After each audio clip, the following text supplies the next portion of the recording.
what was that period of your life like? The period of your life that, at least in commercial terms, were the most fruitful? Was that fulfilling?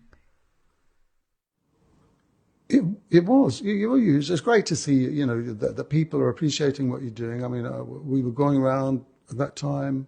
My first single was like Lady Dub on Feel. And, that was suddenly riding high in the charts, and suddenly I'm there along with Free doing their thing, and Mungo Jerry doing their thing. And I'm there singing this quiet sort of madrigal thing called Lady Dub, inspired, by the way, I would say, by Peter Green an awful lot. God bless him. So anyway, this happened, and then, of course, the next album really did it, and that was Tea for the Tillerman, because then it was like Wild World and Father and Son, and suddenly everybody, got to know Cat Stevens. Yeah.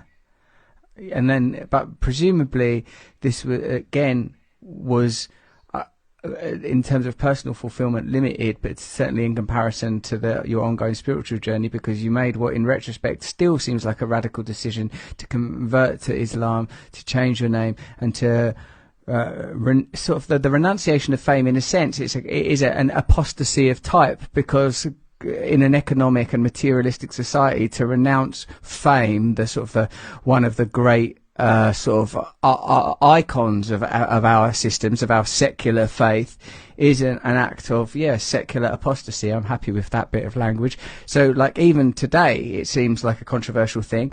Perhaps like Islam has become more maligned in the sort of Anglophonic West since then. But did you have an awareness of how controversial what you were doing was? Well, that came, of course, later. But I was daring, I would say, in as much as I was able to pass through certain thresholds which had been placed there by, whoever and whatever, and your circumstance, your social surroundings, and your upbringing, your culture.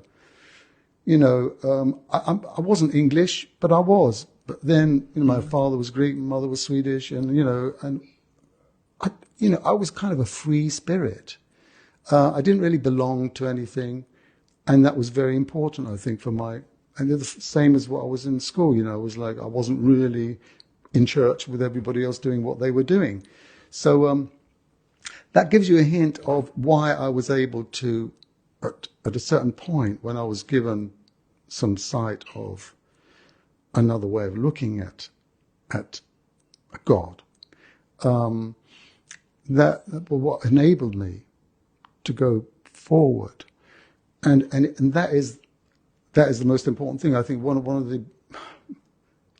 the greatest discoveries was for me to find,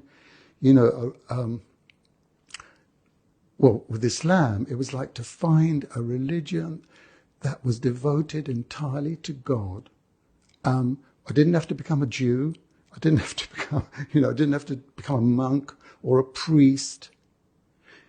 It was actually the thing that opened my heart when I read the Quran, which was about 1975, so about 5 years later after Tillerman, was when I came upon the story of Joseph. And it was that story. The same thing, we've got all the prophets are in the Quran, by the way. I'm sure you know that, and maybe some people don't, but, they're getting to know. And Prophet Joseph was like he'd gone through all these changes. And, of course, at a certain point, people didn't really know who he was. And he was a slave, and he was sold as a slave. And finally, he got his way out of there, and then he made it to the rich house. It was all this, and I found so much semblance with his story. And at one point, when the brothers came to Egypt to get their food, and he was in charge of all the treasure, the stock houses, and when they said something bad about him, they didn't know he was facing them. He broke down. He broke down with them, but he didn't show them. And it was that where I realized that who I was, that I wasn't what people maybe make make me out to be or what I made myself out to be. I was, and that's why I chose the name Yusuf, by the way, in the end. This is Joseph, because I broke through.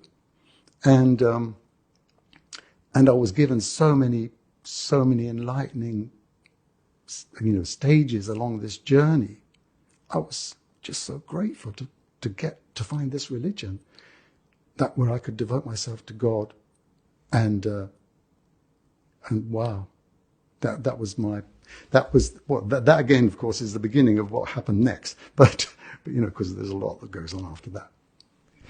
Because a lot of what of what I know about your life, I other than your musical genius, I identify with as like, oh, this is what it's like to feel alienated as a kid. This is what it's like to feel like you never fit in. This is what it's like to become famous and to recognize that fame isn't fulfilling. This is what it's like to put together a personal ideology made up of Hinduism, Buddhism, yoga, Christianity, folklore, mythology, and to deify and worship, in a sense, your own art. In my case, comedy, and obviously in your case, famously music. But the transition, the conversion, the devotion to follow one faith, and that's what is it in particular about Islam that called to you, particularly as given, but as you've explained, that like the story of Joseph is like an Old Testament story also, and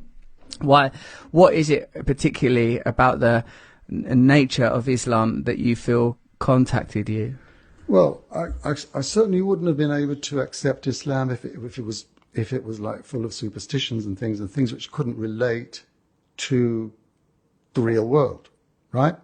And that, I would say, is the key. Because when I started reading the Quran, one of the things that just I woke up to was the Quran is full of directives to make you think, not to make you follow rituals, but to make you first of all think. So then it talks about, for instance, and I don't know any other scripture that does it to this degree, where it points you to the sun, it points you to the moon, and says, these are creations of God. And the night and the day is a miracle, and the fact that water falls and produces fruits and animals eat those grass and greenery and everything, all this is like signposts telling you that there is a creator and an almighty intellect behind everything that you see right there in front of you. That's very, very important, because it didn't mean I had to, believe some kind of unseen, dogma without having perfect evidence in front of me. And let me just tell you one more thing, because there was this missing part of the story, which was just before I got the Quran. I was swimming in Malibu, in kind of, I was like, California there, and I went out for a swim, and there was no one else really swimming that day, so it wasn't clever, and I did that. And then suddenly, wow, I think I'm going to try and make my way back. And of course, at that point, I realized I ain't going to make it. You've got fractions of seconds to decide what to do next. And I didn't have any hesitation. And I said, God, if you save me, I'll work for you. And then a wave came, a small wave, and just took me. And I had everything I needed now to get back. So people could say, oh, that's a coincidence. Hey, that's the most important coincidence ever happened in my life. As they say, coincidence is sometimes the way that God keeps himself anonymous. But this was no anonymous. This was me and God. And later I found, then the Quran came to me. And later, of course, I find that verse in the Quran. It says, oh, when the storm comes and they're at sea, they make their religion pure for God. That's it. So all these steps and signs, I was reading and were bringing me closer and closer. What could I do, Russell? What could I do? I had to submit. That's it. Yeah, I really identify with what you're saying about recognizing that instead of looking for some peculiar dualistic proof of God, the lightning flash or the voice from on high, see in all things the divine beauty of nature and the potent intellect that we can read as being behind it. I identify strongly with that. I recognize those moments of terrified communion with God, and I identify too with what you're saying about feeling that God is all, that it seems like you've always had this yearning, this longing to be at one with God. I recognize that as well.